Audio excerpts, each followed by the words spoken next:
I'm Beck, and I decided to give these authors a second chance. In some cases, they deserved a second chance. In others, I wish I didn't give them a second chance. So let's get into my list. First up, I wanted to give N.K. Jemisin a shout out because I absolutely adore this post-apocalyptic, like sci-fi dark fantasy series about characters trying to survive. And there was a perspective in here that was second perspective, so that meant it addressed the reader. It said you, and it was so unique and so developed and complex, and I adored it. I absolutely loved it. So I thought, ooh, N.K. Jemisin, I'm going to try out her other stuff. And I have in the past, and her other works just do not hit the same. I tried the book that has 1000 in the title. I can never remember what it's actually called. And I just felt so bored from the beginning. And I was like, is this the same person that wrote the 5th season? Like, what is going on? So I tried reading it and I just decided that I hated it. Why is this happening? I can't get into it. So that was really unfortunate. I tried both the audio and the physical book. It wasn't working for me. And that has made me really wary about all of her other titles. I'm like, I think this is going to be a one-hit wonder situation, and I'm more than happy to keep it at just the 5th season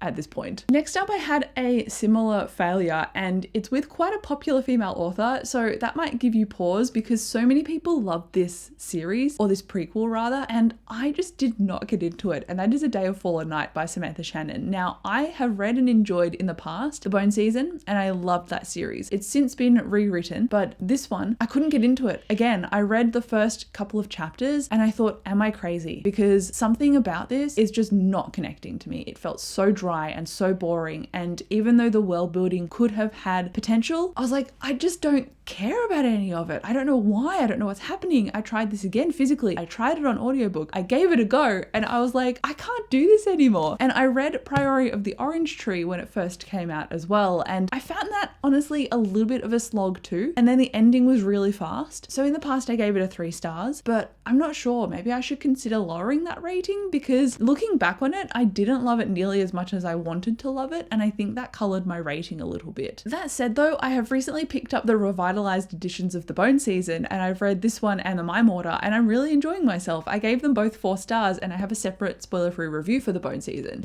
So I'm like, I do like this author's writing, but again, like N.K. Jemisin, I think this was more like a one-hit wonder for me in terms of I only love this particular series and style and characters by this author. If you give me like high epic fantasy by Samantha Shannon, it gets bogged down in the detail and depth of the world building and the lore, and the detail took away or dilutes the characters for me. For some reason, I just really struggled to connect emotionally to her works. I'm connecting to Paige in this one more so than I connected to the characters in Priority and Fallen Night, but it still feels like I'm missing something. Like there is a spark that is not in here that I really want to emote and grab me. Yeah, there's something about her work that is more detail driven than emotional impact. And I'm still getting the emotional capacity from this book, but not as in-depth as I was expecting and that I want. So I think her writing is more descriptive and world-building focused, and one of her weaknesses is in-depth character, although she does do a really deep character study of Paige. I just don't know what it is. For some reason, I just emotionally cannot connect to this series as much as I want to.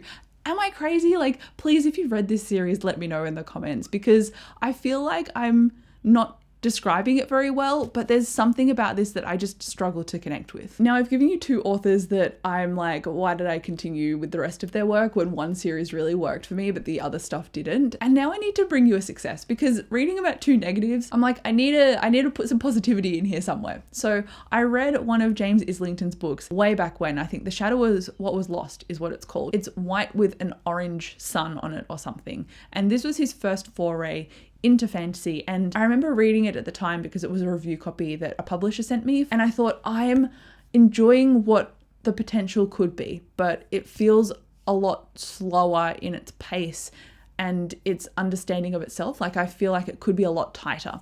And so it had potential, and I was willing to sit and wait and see what else this author came out with. So I gave that, I think, a 3 stars at the time, but I remember feeling tired when I was reading it because it was just taking so long. So unfortunately, that didn't work for me. However, I read The Will of the Many, and this has become one of my new favorite books of all time. This is so good compared to his other work, and it does take all of those main tropes that you would expect of a fantasy book, and it does something really unique with them and with a magic system that I've never seen before. So it's like he really wrote that first fantasy series, and he learned a truckload from it, and now he's come back and he's tightened his story and his characters and his intent and world building in this one, and it was just a mind-blowing experience. And I'm so happy that I went back and tried something else that he had written, because imagine if I didn't read this book. It's one of my only 5 stars of this year. Like, there would be no light in my reading life. I'm so happy that I read this book. I'm gonna struggle to describe what it's about because I haven't written any notes for this video. All you need to know is that it's a Roman inspired fantasy book. It involves VIDS, our main character, trying to blend in with the hierarchy, but the hierarchy is a conquering nation and they require subjugation of all of their peoples, and so people cede their will, which is like their form of a magic system. So it's giving over your life force in order to be functional in society, and the higher up in the hierarchy you go,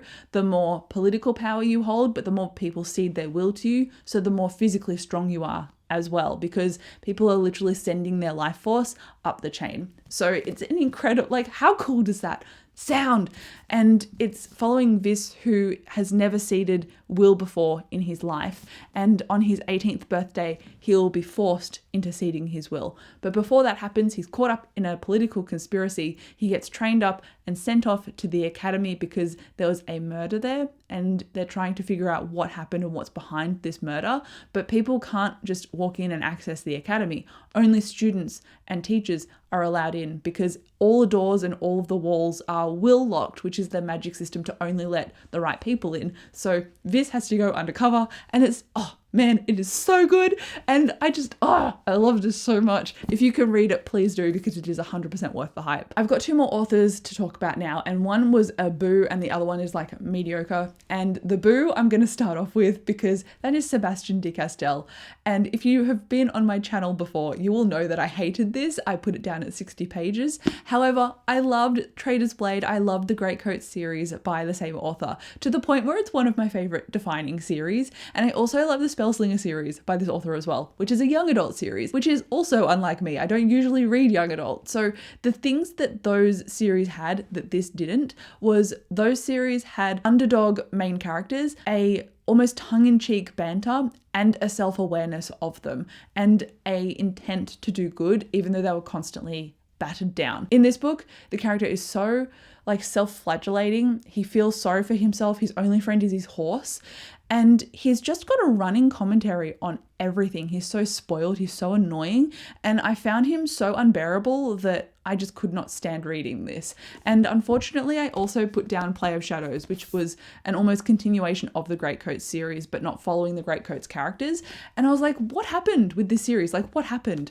The Malevolent Seven was another series by this author that I now reflect on and I go, no, I didn't like that book either. And it's completely removed from the Greatcoats, whereas this is also set in the Greatcoats world. And I'm like, what is going on? What is going on? So I'm ignoring the rest of what Sebastian de Castell writes in relation to the Greatcoats and the Malevolent Seven. If he brings out anything else, I'm going to be like looking at it under a magnifying glass and going, is this worth reading? And waiting for the reviews to come out, because I've got so many trust issues. And then lastly in this video is the author Andrea Stewart. So you might recognize her if you have read The Bone Shard Daughter. This is a young adult series and it's got really cool, unique magic. And I think honestly that's what this author excels at writing, because I tried her new fantasy book and it's an adult fantasy, and that is The Gods Below. And this follows 2 sisters. And at the beginning of the book, they get separated from each other by this wall of mist. And this wall of mist, if you're exposed to it, you either die or you get altered. And that's when you like grow horns and wings and you just completely change. So the older sister is trying to find a way across this border and says, wait here for me, I'll come back to you. Doesn't get back to the sister. So one sister, who is the younger one, changes and gets altered. And then the other sister gets separated from her and becomes a deep diving miner. To mine, you need to hold your breath, because the further down in the earth you go, you pass like the ether. And if you breathe it in as a human, it can intoxicate and kill you. And so you need to hold your breath to mine the gems in this world. There is a whole magic system linked to these gems and to the altered and how you get the ether and use it. And the way that the magic system was described was so evocative and just unique. And that's what I loved about it. However, when I was reading the book, it kept introducing POV characters. And I'm like, I just want to know about the sisters. Like, I don't care about anything else. And so I think after halfway, it got really diluted for me in terms of the intent and the interweaving of how the characters knew each other and would interact. It started on a real good high. I was intent on giving it a 4 stars and going, I'm glad I tried an adult fantasy by this author because I've only read young adult fantasy. And while I liked The Bone Shard Daughter, I didn't feel any need to continue really. And I'm actually going to fall in a pretty similar ballpark with this book.